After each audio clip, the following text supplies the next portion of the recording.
भगवान से नित्य प्रति प्रार्थना करना चाहिए, प्रभु ये जो कुछ भी श्वास आपने हमें दिया है, हम इसी प्रकार से आपका आभार व्यक्त कर सके। ये भी भगवान की कृपा से उनके नाम का सिमरन संभव होता है। अगर वो कृपा करेंगे तभी उनका नाम आपको याद आएगा।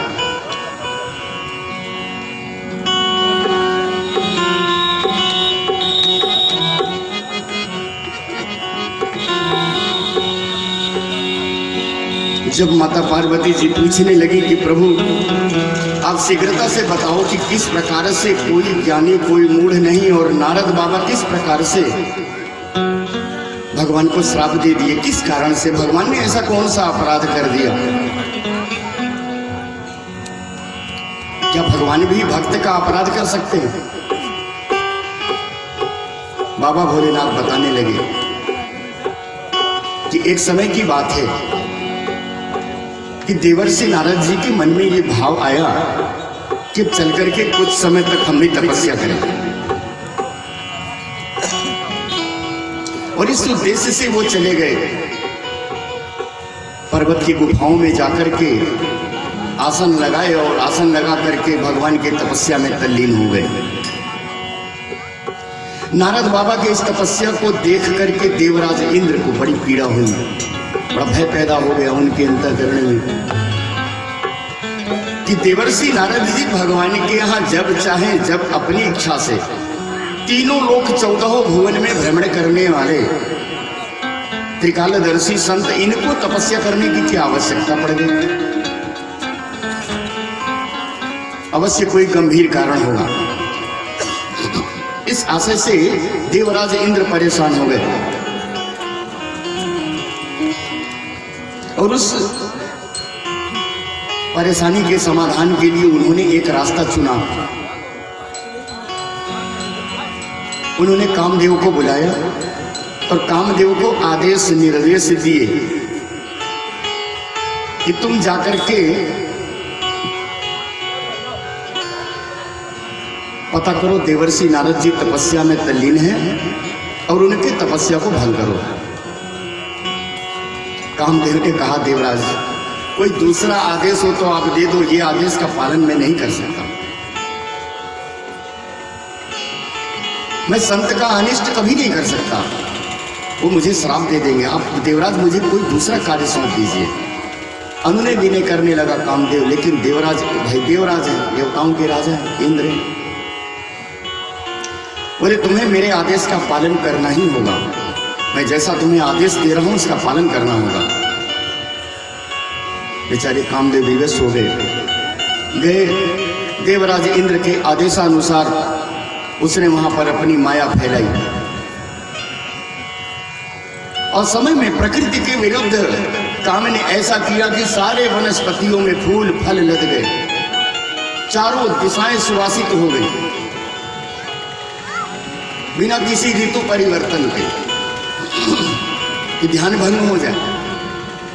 अनेक प्रकार के उद्यम किया कामदेव ने, लेकिन हमारे बाबा गोस्वामी ने लिखा कि उसकी एक भी नहीं चली। कामदेव को परास्त होना पड़ा और थक हार करके वापस आया देवराज इंद्र के पास। देवराज मैंने अपने सारे उद्यम करके मैं थक हार गया, लेकिन देवर्षि नारद जी के ऊपर मेरा एक रंच मात्र, एक रत्ती भर भी प्रभाव नहीं पड़ा। मैं उनको ध्यान के विचलित नहीं कर सका। अब ये बात चारों तरफ चर्चा होने लगी कि कामदेव ने भी देवराज इंद्र को प्रभावित नहीं कर पाया। बोले देवर्षि नारद जी काम विजेता हो गए, उन्होंने काम पर विजय प्राप्त कर ली। अभी नारद जी तपस्या में है। जब उनकी तपस्या पूरी हो गई और तपस्या पूर्ण होने के पश्चात जब उन्होंने वापस लौटे तो सब लोग उनको बधाइयां देने लगे। देवराज बड़े चिंता में पड़ गए। जिधर जाते देवर्षि नारद जी वहां उनकी प्रशंसा जय जयकार होती, बधाई हो बधाई हो। देवर्षि नारद जी समझ नहीं पाए, बोले आप लोग मुझे बधाई क्यों दे रहे हो? बोले महाराज अभी तक शशांक शेखर बाबा भोलेनाथ ही कामारी कहे जाते थे, काम पर विजय प्राप्त करने वाले काम विजेता एकमात्र भोलेनाथ ही थे, लेकिन आप एक दूसरे भोलेनाथ तैयार हो गए हो, एक कामारी हो गए हो, आपने काम पर विजय प्राप्त किया है, इसलिए आपको बधाई। अब जिधर जाए उधर नारद बाबा की जय जयकार, उधर बधाई, उधर प्रशंसा, इधर प्रशंसा। अब जिधर जाते उधर बड़ा सम्मान होने लगा देवर्षि नारद जी। बाबा भोलेनाथ माता पार्वती जी को इस प्रसंग की कथा सुना रहे हैं। पार्वती महारानी बड़े तत्व चित्त होकर के ध्यान से कथा श्रवण कर रहे हैं। अब अभी तक उनके समझ में नहीं आया कि इसमें भगवान की क्या गलती थी, भगवान का क्या अपराध था। नारद जी जिधर जाते उधर प्रशंसा, उधर बधाइयां, उधर शुभकामनाएं। नारद जी को अपनी प्रशंसा सुनते सुनते अभिमान होगा। कोई भी हो, प्रशंसा सबको प्रिय लगता है, निंदा किसको प्रिय लगता है? बोलिए जय श्री राम। बड़ी खतरनाक विषय है प्रशंसा। अब नारद जी सोचने लगे कि पता नहीं भोलेनाथ को पता है कि नहीं कि हमने काम पर विजय प्राप्त कर लिया, तो अब हमें कहीं इधर उधर नहीं जाना है, सर्वप्रथम भोलेनाथ के पास चलना है। बोले भूत भावन शंकर भगवान की जय।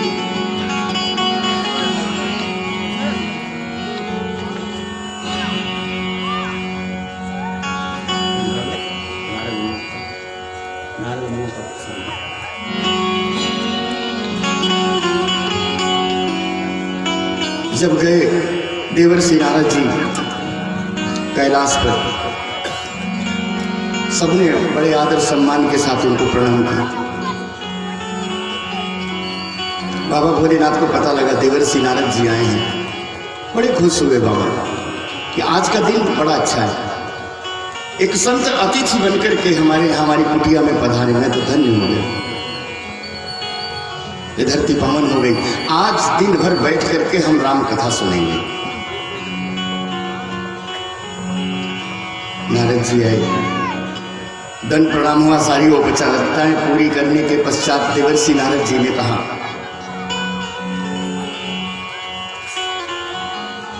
हे देवाधिदेव महादेव, कदाचित आपको पता हो या ना हो, हमने भी काम पर विजय प्राप्त कर लिया। बाबा भोलेनाथ सुने और सुन करके बड़े आश्चर्यचकित हो गए, बड़े गंभीर हो गए। बोले कोई हरि चर्चा नहीं, कोई भगवत चर्चा नहीं, कोई और चर्चा नहीं, कोई जन समस्या नहीं, पहले अपनी बात, मैं काम विजेता हो गया। बाबा भोलेनाथ निवेदन करने लगे, देवर्षि आप क्या कह रहे हो? जिन बातों को मैं अरसों वर्षों पहले मैं भुला चुका हूं, विस्मृत कर चुका हूं, आज मुझे आप याद दिला रहे हो, ये बात आप मुझे मत सुनाओ। कदाचित मेरे मन में भी अभिमान जागृत हो जाए, इसलिए मुझे ये बात आप मत सुनाओ। मैंने तो आशा किया था कि आप मुझे राम कथा सुनाओगे, लेकिन आप तो काम कथा सुनाने लगे।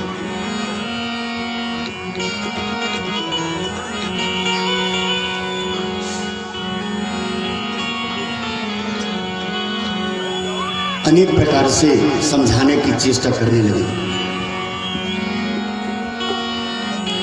अति प्रिय जानी महेश सिखाए, अत्यंत प्रिय समझ करके देवर्षि नारद जी को समझाने लगे कि देवर्षि ये चर्चा आप मुझसे जो कर रहे हो ना, ये आप कर लिए, मैं सुन लिया, सहन कर लिया, लेकिन कदाचित आप अपने इष्ट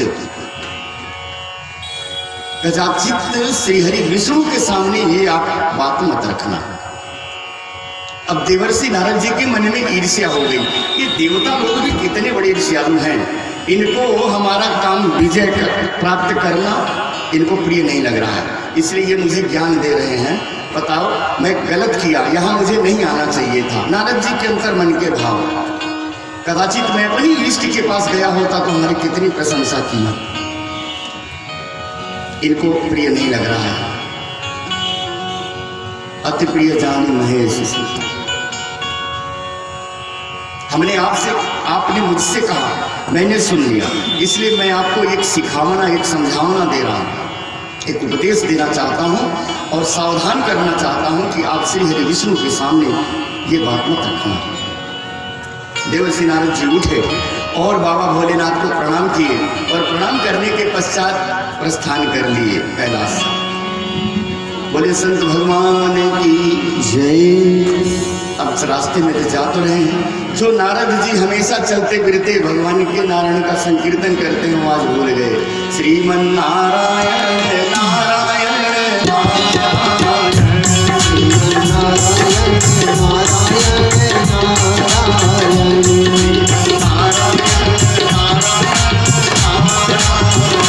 श्रीमन नारायण नारायण नारायण, श्रीमन नारायण नारायण नारायण,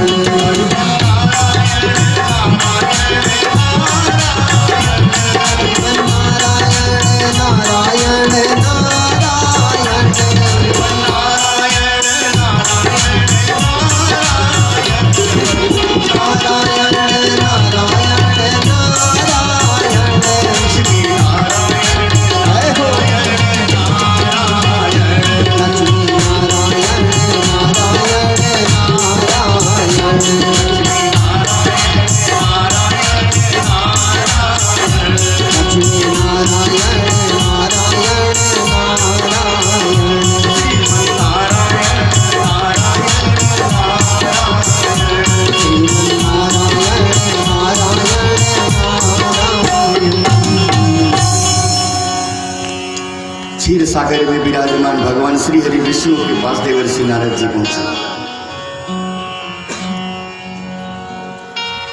भगवान को अंतर्यामी कहा गया। भगवान अंतःकरण की बात को समझते हैं। आप अपने जुबान पर कुछ भी रखो, लेकिन जो अंतःकरण में आपके है वो ईश्वर को पता है। बोलिए जय श्री राम। नारद जी पहुंचे, बड़े आदर भाव से भगवान श्री ठाकुर जी हमारे बांके बिहारी जी स्वागत करते हैं। पधारो देवर्षि, बड़े दिनों के बाद दर्शन दिए आप, कहिए सब कुशल तो है। नारद जी बड़े प्रसन्न हो गए। देखो ये हमारे इष्ट हैं, ये हमसे कितना प्रेम करते हैं, हमारे ऊपर कितनी कृपा करते हैं। और मैं अभी कैलाश में गया, बाबा भोलेनाथ को ईर्ष्या हो गई। अब उनके मन के भाव बड़े प्रफुल्लित हैं। भगवान उनको अपने पास विराजमान, सब कुशल तो है। नारद जी ने कहा प्रभु सब आपकी कृपा है।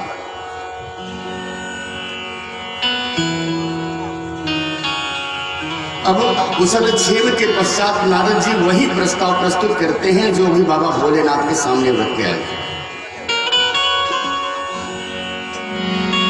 कि मैंने काम पर विजय प्राप्त कर लिया। बाबा तुलसी ने लिखा देवर्षि नारद जी के संदर्भ में कि नारद कहे सहित अभिमाना, नारद कहे सहित अभिमाना, नारद कहे सहित अभिमाना, नारद कहे सहित अभिमाना, तुम्हारी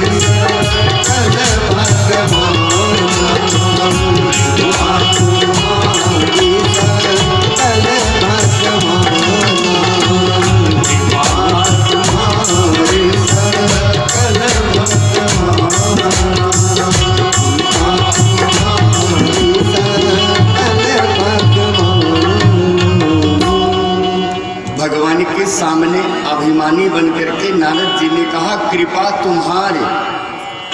गोस्वामी जी ने लिखा नारद कहे सहित अभिमाना। नारद जी ने भगवान से अभिमान पूर्वक इस बात को बोले और भगवान के ऊपर सीधे आरोप दे दी कि कृपा तुम्हारे सकल भगवान। भगवान कहने लगे मैं सब कुछ के लिए कृपा करता हूं, लेकिन अभिमान के लिए कृपा नहीं करता, वो भी अपने भक्तों पे। मैं अपने भक्तों को कभी अभिमानी नहीं बनने देना चाहता। और ये तो सीधे सीधे हमारे ऊपर आरोप लगा रहे हैं कि आपकी कृपा से।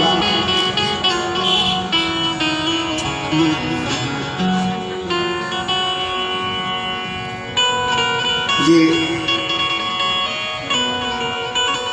गोस्वामी जी का अपना लेखनी, अपना साहित्य है।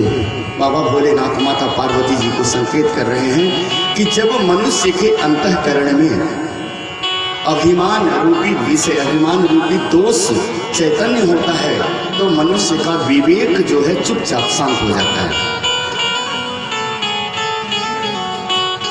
भक्तमाल के प्रणेता गोस्वामी नाभादास जी महाराज से पूछा गया, महाराज जी बताइए,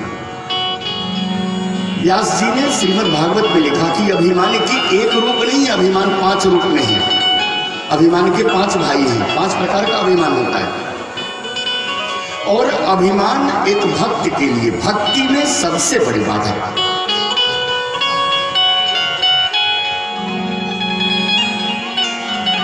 वो 5 प्रकार की भक्ति कौन सी है? श्रीमद् भागवत महापुराण, जातिर्विद्या महत्वं च रूप यौवनमेव च, जातिर्विद्या महत्वं च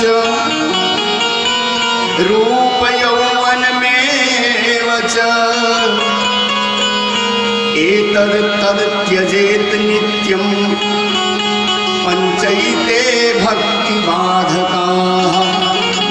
ये 5 भक्ति में सबसे बड़े बाधक हैं। 5 प्रकार का अभिमान कौन कौन? पहला अभिमान है जाति का, मैं इस वर्ण का हूँ, मैं इस गोत्र का हूँ, मैं इस ऋषि का वंशज हूँ। दूसरा अभिमान विद्या का, मैं इतना बड़ा ज्ञानी हूँ, मैं इतना पढ़ा लिखा शिक्षित हूँ, वेद शास्त्र पुराण का ज्ञाता हूँ। तीसरा अभिमान महत्व का, मेरा महत्व कितना बड़ा है, मैं कितना बड़ा महत्वपूर्ण व्यक्ति हूँ। चौथा अभिमान प्रतिष्ठा का, मेरी कितनी बड़ी कितनी ऊंची प्रतिष्ठा है। और 5वां जाति विद्या महत्व रूप यौवन, सुंदरता का, मैं कितना सुंदर हूं। और यौवन अर्थात पुरुषार्थ। ये 5 प्रकार के अभिमान मनुष्य प्राणी के अंतःकरण में, उसके मानसिकता में कहीं न कहीं किसी न किसी रूप में थोड़ा कम थोड़ा ज्यादा रहता है। यहाँ देवर्षि नारद जी को एकमात्र माध्यम बनाया गया है और माध्यम बना करके माता पार्वती जी को बाबा भोलेनाथ बता रहे हैं कि नारद कहे सहित अभिमान, अभिमान के सहित और भगवान पर आरोप।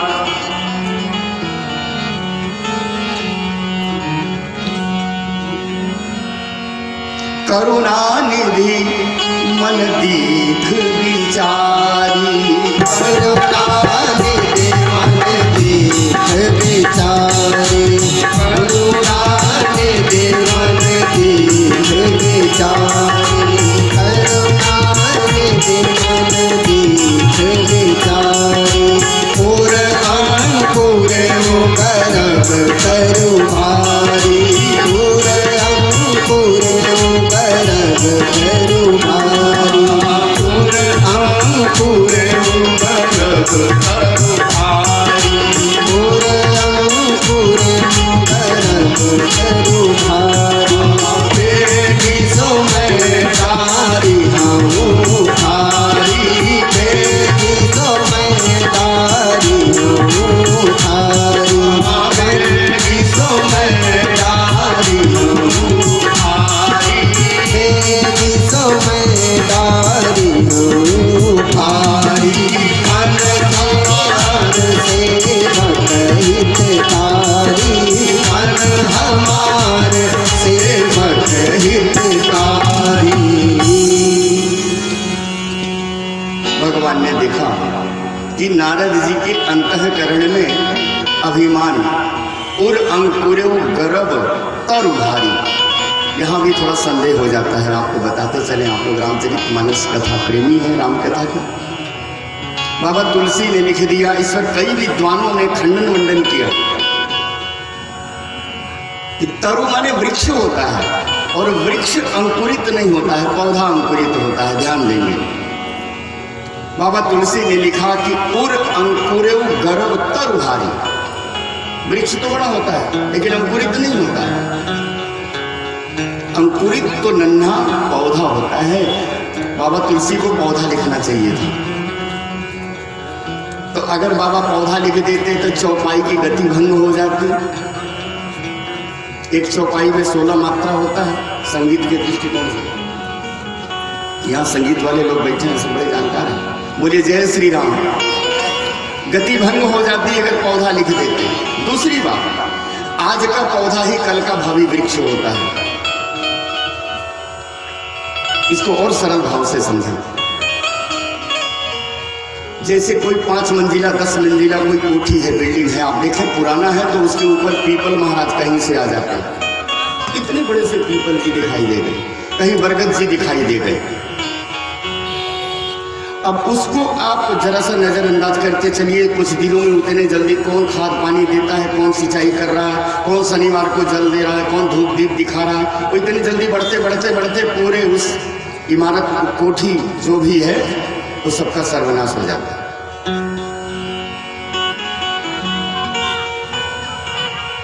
उस दृष्टि को ध्यान में रख करके गोस्वामी जी ने लिखा, जो आज का छोटा सा ये पौधा ये मकान के ऊपर आया है ना, ये कल का भावी वृक्ष बने, कि इसके पहले इसका निदान कर देना आवश्यक है कि बेगी सो मैं डारी हूँ उखारी और पन हमार सेवक हितकारी। मेरा प्रण है कि मैं अपने सेवक का, अपने भक्तों का मैं सर्वदा हित करूंगा। भगवान अपने मन में विचार कर रहे हैं, नारद जी बोले जा रहे हैं और भगवान सुने जा रहे हैं। उपाय सोचिए। देवर्षि नारद जी अपनी प्रशंसा सुन करके भक्ति के मार्ग से आप भटक गए। नारद जी सोचने लगे कि मैं कैलाश पर जाकर बाबा भोलेनाथ को यह संदेशा सुना दिया और अपने इष्ट भगवान श्री हरि विष्णु को सुना दिया, अब चल करके अपने पिता ब्रह्मा जी को भी सुना दे। बोले संत भगवान की। अरे जय तो बोलिए, आप लोग क्यों चिंता में पड़ गए?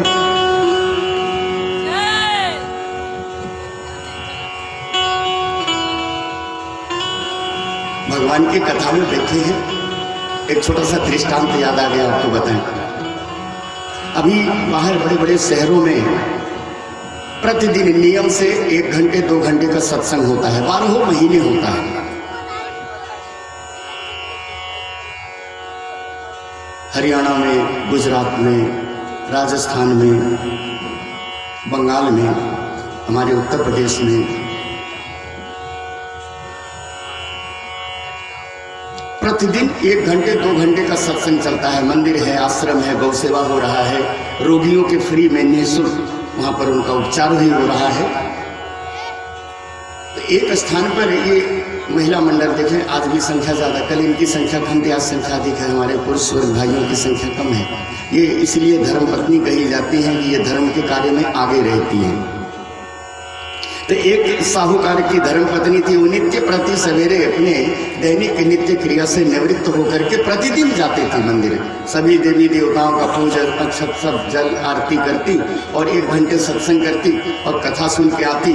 अपने स्वामी से कहती, स्वामी आज की कथा के प्रसंग बहुत बढ़िया, बहुत अच्छे। वो चिढ़ जाते। वो इतने बड़े सेठ, इतने बड़े साहूकार थे कि उनको 1 मिनट का भी समय नहीं था अपने कारोबार से। वो कहते ऐसा बकवास मत कर, तू घर के काम से जी चुरा के जाती है, मंदिर 2 घंटे 3 घंटे बर्बाद करती है, तेरे पास फालतू समय है, तू जा, मेरे को ज्ञान उपदेश मत दे, मुझे कथा वथा नहीं सुनना है। बोली जय श्री राम। मुझे कथा वथा नहीं सुनना, ये सब मुझे अच्छा नहीं लगता। ये तू अपना ज्ञान अपने पास रख, अपनी भक्ति अपने पास रख। धीरे धीरे समय बीते। वो बेचारी आती, रोज चरणामृत देती, उनको प्रसाद देती, वो अनमनी ढंग से ले लेते, इधर देखते इधर, हाँ चलो ठीक है ठीक है। आज की कथा की प्रसंग बड़ी, अरे तू जाना, तो कथा सुनाने आती है बहुत चलती। बार बार वो बेचारे साहूकार। 2 ही प्राणी का परिवार है, दंपति। धीरे धीरे समय व्यतीत हुआ तो सब जितने कथा प्रेमी आते हैं सब अपने परिवार के सदस्य से जाके कहते हैं कि एक बार आप भी चल करके कथा सुनो, सत्संग में चलो, दर्शन करना चाहिए, संतों से आशीर्वाद ले लो, विद्वानों से आशीर्वाद ले लो। वो बेचारी कहते कहते कहते कहते परेशान। एक दिन पता नहीं क्या समझ में आया, उसने कहा ठीक है चलो। तो रोज रोज कहती है चल ठीक है मैं आऊंगा। अब वो बड़ी प्रसन्न हो गई बेचारी। वो आई और भगवान का पूजन वूजन करके कथा में बैठी, बार बार पीछे मुड़ के देखती कि अभी आए नहीं, अभी आए नहीं। धीरे धीरे कथा का समय समाप्त हो गया। सब लोग जाने लगे कथा से। उस मंडप में जो कथा का हाल होता है, जिस हाल में बैठ करके कथा होती है, बहुत बढ़िया मंच, वहाँ सब व्यवस्था है। वो बैठ करके महाराज जी अपना जाप करने लगे। सारे जितने श्रोता थे सब धीरे धीरे चले गए। वो सेठ जी अपना धीरे धीरे आराम से जय राम जी की, जय श्री राम, और क्या हालचाल है, सब बढ़िया है, और सब ठीक, और सब सारे भाई नगर के सम्मानित प्रतिष्ठित व्यक्ति थे। तो सब लोग अपना जय राम जी की करते अपना धीरे धीरे आराम से पहुंचे। जब तक वो पहुंचे तब तक पूरा हाल, पूरा पंडाल खाली था। अब वो सोचने लगे कि इतना बड़ा, इतना सुंदर रेत कंडीशन, ये सब लगा हुआ है, इतना बढ़िया गद्दा बिछा हुआ है, कि कोई एक भी ग्राहक नहीं है इसके यहाँ। यही लग रहा है इसका आसन उसन बढ़िया, यही कथा कहता होगा। ये सबको बहका करके बेवकूफ बनाता है। बोलिए जय श्री राम। मन के भाव। और जो ही उस हाल के बाहर में अपने चरण पादुका निकाले, तभी महाराज जी आवाज लगाए। समझ गए कि ये कोई सत्संगी नहीं है, ये कोई नया है। और उसकी पत्नी कह चुकी थी कि महाराज जी हमारे स्वामी आने वाले हैं। बड़ी मुश्किल से, मैं वर्षों से कह रही थी, वो कहे हैं आने के लिए। बोले ठीक है। महाराज जी भी समझ गए कि ये वही बंदा हो सकता है। चरण पादुका निकाले, आए महाराज जी, आवाज लगाए कि आ गए क्या। सेठ समझ गया कि ये बिल्कुल बेवकूफ आदमी है, एक नंबर का। ये समझ रहे, हमको पहचान लिया कि हम ही ये कैसे बेवकूफ है। इतने बड़े हाल पंडाल में एक हम ही श्रोता हैं और एक तुम बोलने वाले हो, हम सुनने वाले। कुछ बोले नहीं। वो आए, चुपचाप आकर के एक जगह बैठ गए। महाराज जी अपने राम नाम के जप में लगे थे। कोई उनसे आसपास में कोई वार्तालाप नहीं हुआ। बैठे बैठे बैठे हाल देखते, बहुत बढ़िया बना है, बहुत महंगा, काफी पैसा खर्च हुआ होगा। तमाम तरह का अपना गणित कर रहे थे। बैठे बैठे उब गए। सोचे चले यहाँ से क्या इसको देखेंगे, इसका शकल देखने से लग रहा है ये कथा वथा क्या कहता होगा, ये लोगों को बेवकूफ बनाता है। बोले श्री राघवेंद्र सरकार की जय। उठ करके चलने लगे। महाराज जी आवाज लगाए, जा रहे हो क्या। उसको बड़ा बुरा लगा। मन में कहा जाएंगे नहीं तो कह रहा तेरा फोटो खींचेंगे क्या। इतनी देर से बैठे बैठे बोर हो गए हैं, आकर के बेवकूफ बन गए हम अपनी पत्नी की बातों में। आकर के कुछ बोले नहीं, बेचारे बड़े क्रोधित, इतने क्रोधित हुए हो। हाल के बाहर निकले और जब अपनी चरण पादुका, अपने जूते पहनने लगे, महाराज जी आवाज लगाए कि आते जाते रहना। उसने कहा बेटा कभी जिंदगी में मुड़ के इधर नहीं देखेंगे। बोले वृंदावन बिहारी लाल की जय। अब वो रास्ते में ये 3 बात याद कर लिए। जब वो आए तो महाराज जी ने क्या कहा, आ गए क्या। और जब बैठे बैठे ऊब के जाने लगे तो महाराज जी ने क्या कहा, जा रहे हो क्या। और जब हाल पंडाल के बाहर चले गए तो महाराज जी ने क्या कहा, आते जाते रहना। ये 3 बात। अब वो रास्ते में बड़बड़ाते आ रहे, आ गए क्या, जा रहे हो क्या, आते जाते रहना। बेवकूफ कहीं का, ये बताओ ये क्या कथा कहता होगा। सब लोग चलते हैं तो बताते हैं यहाँ से। अब भैया इतने क्रोध से लाल पीले हो गए। जब घर पहुंचे, कालबेल बजाए, धर्मपत्नी बड़ी खुश थी, बड़ी खुश। आज सोची कि भगवान लग रहा है हमारे भगवान भास्कर पश्चिम तरफ से उदय हो गया। बड़ी प्रसन्नता से जो ही दरवाजा खोली कि सेठ जी से बोली, आ गए। ये कहीं हटो सामने से। अब बेचारी सहम गई कि वहां से लड़ाई करके तो नहीं आ गए। ये भगवान, ये तो बड़ा अनर्थ हो गया, ये हो क्या गया, हम क्या सोच रहे। आ गए क्या, जा रहे हो क्या, आते जाते रहना, दिमाग खराब करके। अब नहीं समझ पाई बेचारी, सीधी भोली भाली सत्संगी। वो जाके चुपचाप अपने सोफे पे बैठ गए। पत्नी डर के मारे कुछ नहीं बोले, ले आकर के एक गिलास जल लेके सामने खड़ी। बोले क्या हुआ, कुछ ऐसी गंभीर बात हो गई क्या, आप लड़ाई लड़के आ गए क्या? बोले नहीं, लड़ाई क्या लड़ी, क्या कथा कहे, तुम भेज दी हमको बेवकूफ बना करके, हमारा इतना समय सब खराब हो गया। मैं जब गया वहां पर तो उसने एक बात कहा कि आ गए क्या।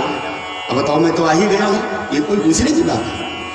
मैं बैठे बैठे बैठे बैठे ऊब गया। जब मैं चलने लगा तो बोला कि जा रहे हो क्या, ये कोई बात है ना। अब उस सेठ जी के जेहन में ऐसा ये 3 बात बना, ऐसा बन गया कि रात में सोते थे तो सपने में भी यही ये बातें आने लगी। जब करवट बदलते आ गए क्या,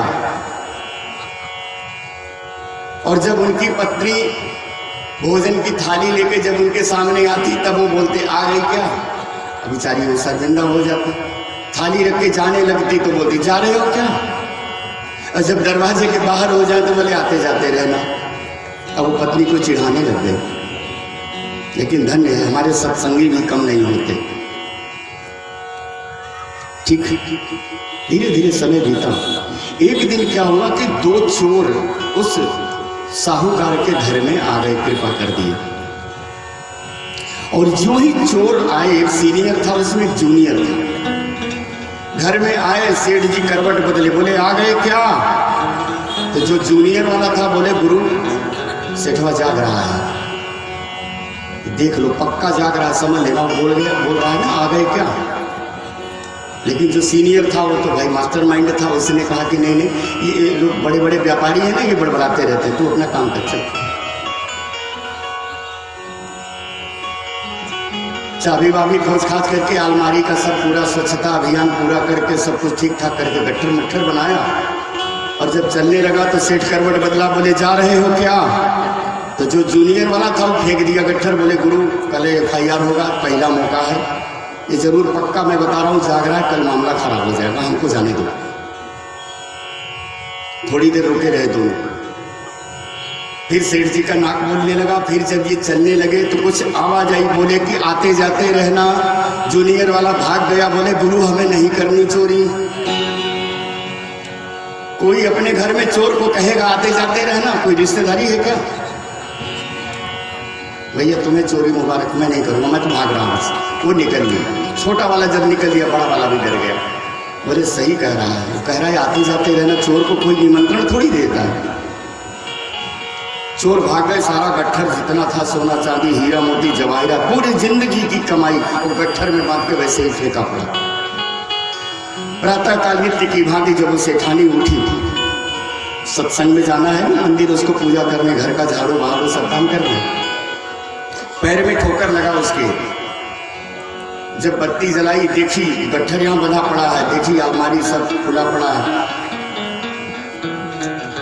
अपने पति को सेठ जी को जगाए, बोले देखो ये क्या है। देखे सब बड़े आश्चर्यचकित रह गए। बोले अलमारी खुली बड़ी है, यहाँ है, ये सब क्या है। खोल के देखे गट्ठर पूरे जिंदगी भरी की कमाई। अब सेठ बैठ करके सोचने लगे कि इतना मेहनत किया चोरों ने, तो इसको छोड़ करके गए क्यों। ये बात समझने वाली नहीं आई। कैसे इसको छोड़ के क्यों गए, जब गट्ठर बांध ही लिए थे तो गट्ठर उठाना था, चले जाना चाहिए था। सेठानी कहने लगी कि स्वामी आप जो रोज सपने में बोलते हो ना, आ गए क्या, जा रहे हो क्या, हो सकता है कि वही मंत्र काम किया हो। सेठ ने भगवान का आभार व्यक्त किया। बोले प्रभु सत्संग में यही 3 मंत्र मिलाया, 3 मंत्र हमारे जीवन की पूरी कमाई हमें सुपुर्द कर दिया। अगर हम सत्संग जीवन में किए होते, कभी जाकर के घंटे 2 घंटे बैठ के कथा सुने होते। कथावाचक को मत देखो, बोलो जय श्री राम। हमारे रामचरितमानस से हमारे हनुमान जी तो कथा कहे का घुसुंडी जी कौआ होकर के भी कथा कहे। मधुर वचन बोले तब कागा। भगवान की कथा जिस सनातन धर्म में रामचरितमानस इसका प्रमाण है कि कौआ भी कथा कहा, तो कौए को मत देखो, क्या कहा है ये महत्वपूर्ण है। गोस्वामी जी ने लिखा कि 2 के सम्मिश्रण से सृष्टि की रचना हुई। जड़ चेतन गुण दोषमय विश्व की करता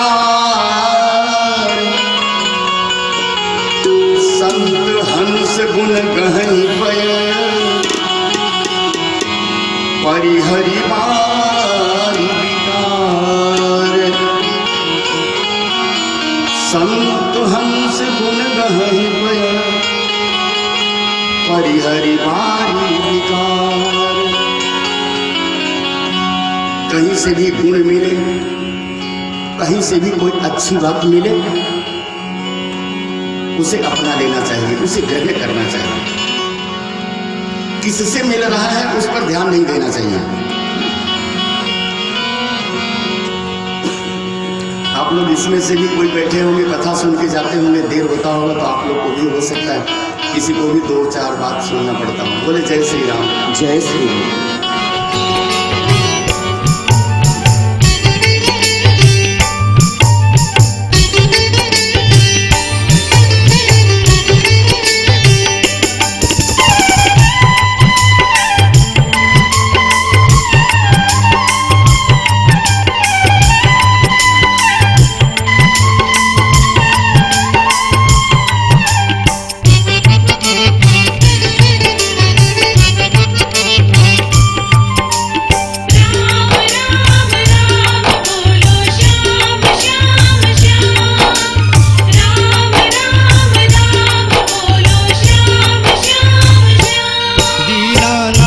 करेंगे दया वो तो दीन दयाल।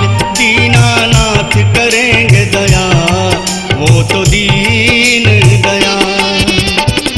दीन दयाल वो तो दीन दयाल। दीन दयाल वो तो दीन दयाल। दीनानाथ करेंगे दया वो तो दीन दयाल। दीनानाथ करेंगे दया वो तो दीन दयाल। दीनानाथ करेंगे दया वो तो दीन दयाल। दीनानाथ करेंगे दया वो तो दीन दयाल।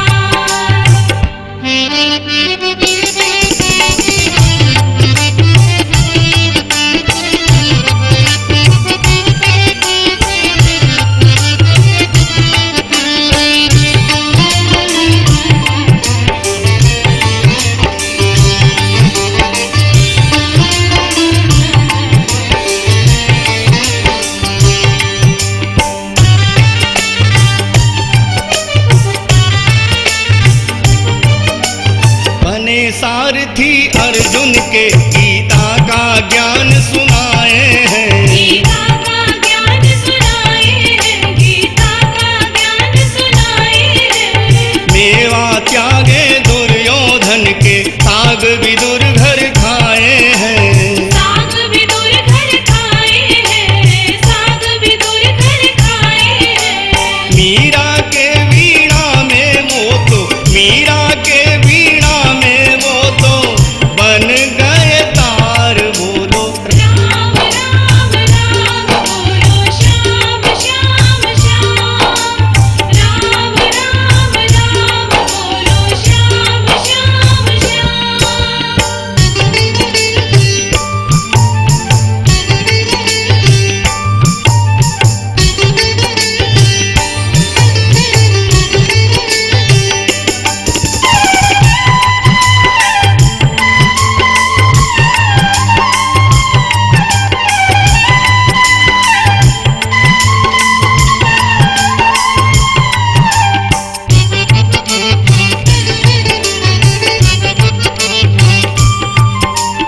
कितने अच्छे जादूगर पत्थर से नारी बनाए हैं। पत्थर से नारी बनाए हैं। पत्थर से नारी बनाए हैं। सबरी के घर जाकर के प्रभु झूठी बेरन खाए हैं। प्रभु झूठी बेरन खाए हैं। प्रभु झूठी बेरन खाए हैं। दया किए केवट पर काटे। दया किए केवट पर काटे जन्मों के जाल। बोलो राम राम राम बोलो श्याम श्याम श्याम। राम राम राम बोलो श्याम श्याम श्याम।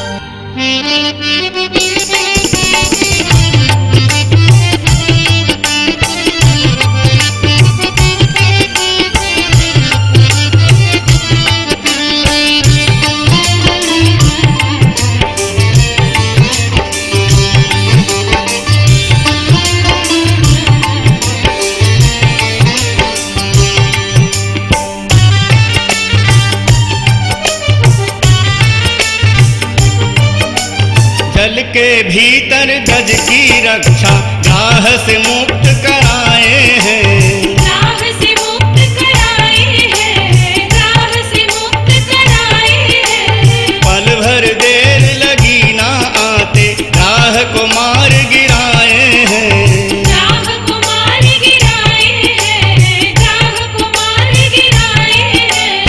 असुरों के संहारक वो तो, असुरों के संहारक वो तो, कालों के काल बोलो। राम राम राम बोलो, श्याम श्याम श्याम। राम राम राम बोलो, श्याम श्याम श्याम। दीनानाथ करेंगे दया वो तो दीन दयाल, दीनानाथ करेंगे दया वो तो दीन